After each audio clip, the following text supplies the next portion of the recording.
اب ایک اور بات میں آپ کو بتا دوں، میں نے ایک بات پڑھی تھی نفس کے متعلق، یہ نفس امارہ، اسی لیے امام غزالی رحمۃ اللہ تعالی علیہ نے فرمایا اللہ کی جو مخلوق ہے وہ تین طرح کی ہے، ایک فرشتے، دوسرے انسان، تیسرے جانور۔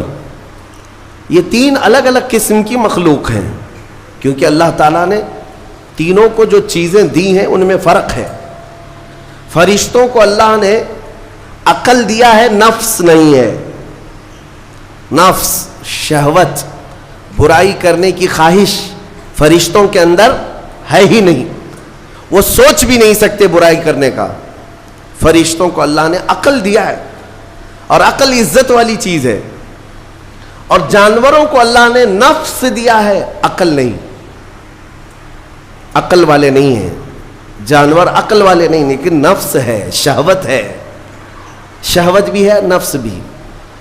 لیکن انسان ایک ایسی مخلوق ہے جسے اللہ نے عقل بھی دیا ہے، نفس بھی دیا۔ مطلب یہ ہے کہ تمہیں اللہ نے ایک چیز فرشتوں والی دی ہے، ایک چیز جانوروں والی بھی دی ہے، دونوں تمہارے اندر ہے، عقل بھی ہے، نفس بھی ہے۔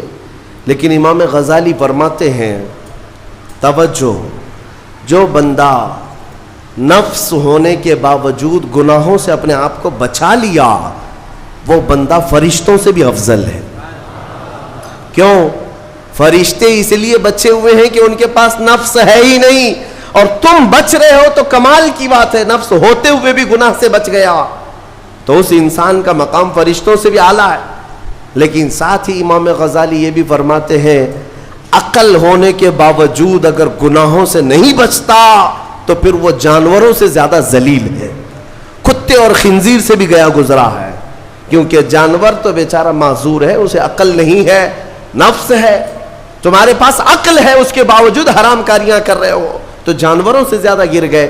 فیصلہ تمہارے ہاتھ میں ہے کہ تم کون سی زندگی گزارنا چاہتے ہو، کون سی، کہ تم نفس کے پجاری بن جاؤ یا عقل کا صحیح استعمال کر کے فرشتوں والی صفات پر عمل کرو۔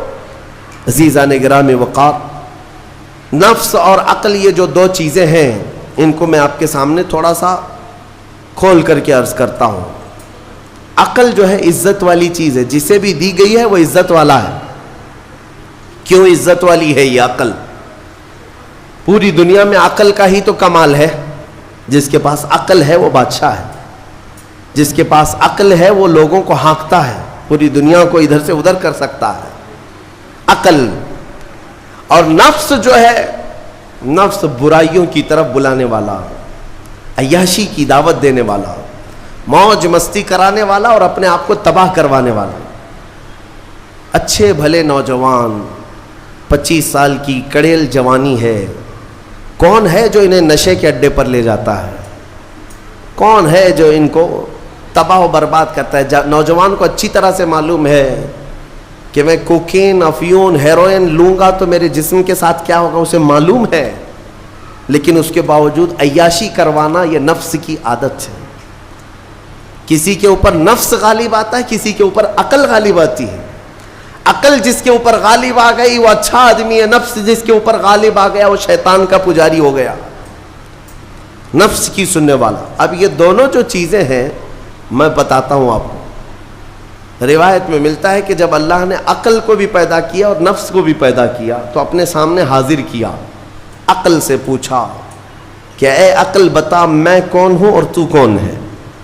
عقل نے کہا یا ربی انا عبدک وانت ربی، اے اللہ میں تیرا بندہ ہوں اور تو میرا رب ہے۔ عقل نے کیا کہا؟ میں تیرا بندہ ہوں اور تو میرا رب ہے۔ اللہ نے عزت سے نوازا، اقرار کیا نا بندہ ہونے کا، عقل نے اقرار کیا۔ پھر نفس کو بلایا، نفس سے پوچھا بتا میں کون ہوں اور تو کون ہے؟ نفس نے کہا انت انت انا انا، تو ہے میں ہوں۔ یہ غرور تھا نفس کے اندر، یہ گھمنڈ تھا نفس کے اندر کہ میں ہوں۔ نفس جس کے اندر غالب آتا ہے وہ آج بھی یہی کرتا ہے، میں ہوں، کسی کے سامنے کیا جھکنا ہے۔ تو حکم ہوا کہ اس نفس کو 100 سال جلایا جائے۔ 100 سال جلایا گیا اس کو۔ اس کو عذاب دیا گیا نفس کو. 100 سال بھگتنے کے بعد, آگ کی تپش بھگتنے کے بعد اسے پھر لایا گیا نفس کو. اللہ تعالیٰ نے پوچھا اے نفس بتا میں کون ہوں اور تو کون ہے؟ نفس نے کہا انت انت انا انا, تو ہے میں ہوں. غرور نہیں ٹوٹا, گھمنڈ نہیں ٹوٹا. حکم ہوا اللہ کی طرف سے فرشتوں کو, اس نفس کو اب 100 سال تک بھوکا اور پیاسا رکھا جائے, کوئی چیز نہ دی جائے. اسے سخت سزا دی گئی. بھوک اور پیاس کی نفس کو کوئی چیز نہیں دی گئی. 100 سال کے بعد پھر اس کو حاضر کیا گیا, پوچھا گیا بتا کون ہوں میں؟